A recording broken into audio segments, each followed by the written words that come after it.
मगर वो बोल क्यों नहीं रहा, वो बात क्यों नहीं कर रहा मुझसे? डॉक्टर्स कहते हैं कि गोली बिल्कुल दिल के पास लगी थी, उसका ब्लड सर्कुलेशन का प्रोसेस बहुत डैमेज हुआ है मॉम। वो लोग कह रहे थे कि उन्होंने जितनी कोशिश करनी थी कर ली, अब आगे सिर्फ दुआएं उसकी जान बचा सकती है।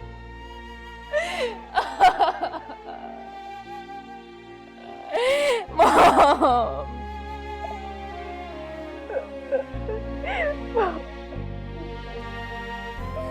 आंटी हौसला करें। क्यों आई हो तुम यहाँ पे? दूर हो जाओ मेरी नजरों से।